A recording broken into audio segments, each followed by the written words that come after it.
Hello, friends.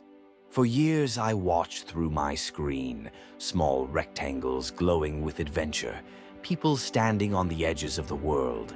They'd pan their cameras across mountaintops, their voices trembling with excitement, clouds rolling beneath them like a living ocean. Some danced, others just stood still, soaking in the silence.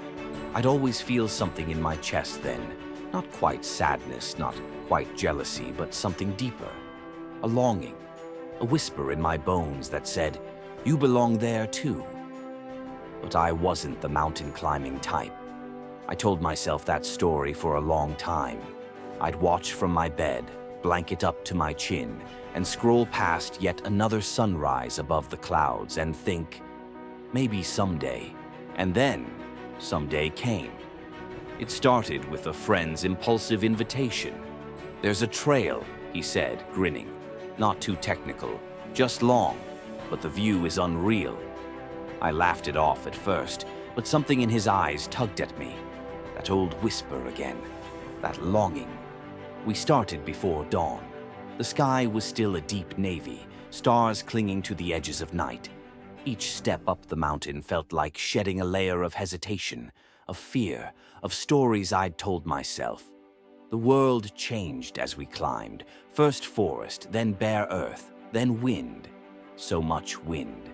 My legs burned. My lungs fought. My mind shouted, "Why are you doing this?"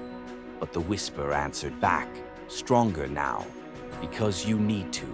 Hours passed. The sky turned silver, then pink, and then we broke through the clouds.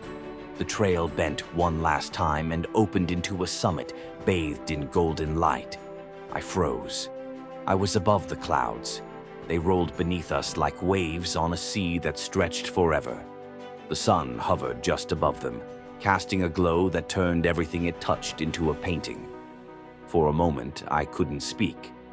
My breath caught, not from the altitude, but from something far deeper. Wonder. Raw, unfiltered wonder.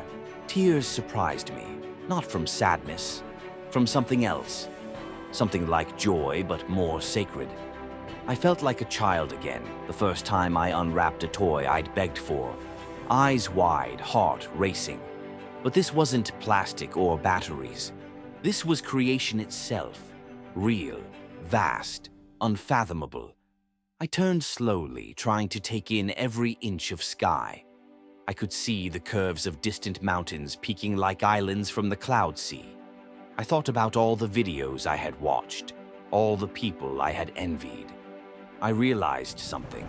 No lens, no filter, no resolution could ever capture this. Because it wasn't just what I was seeing, it was what I was feeling. It was the ache in my calves, the sweat still drying on my neck, the heartbeat in my chest sinking with the wind.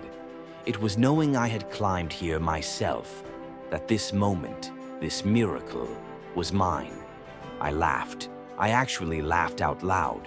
My friend looked over and grinned, and without a word, we both knew we were standing in the middle of something we would never forget. And in that moment, I understood why people post those videos. Not to show off. Not really. But because they're trying to share the impossible. To say, look what this world can do. Look what you can be part of if you just say yes. And now I had something better than a video. I had a memory, burned into my soul like sunlight on skin. A piece of the sky, kept forever. If you enjoyed this video, go ahead and give it a like. And don't forget to subscribe for more adventures like this one.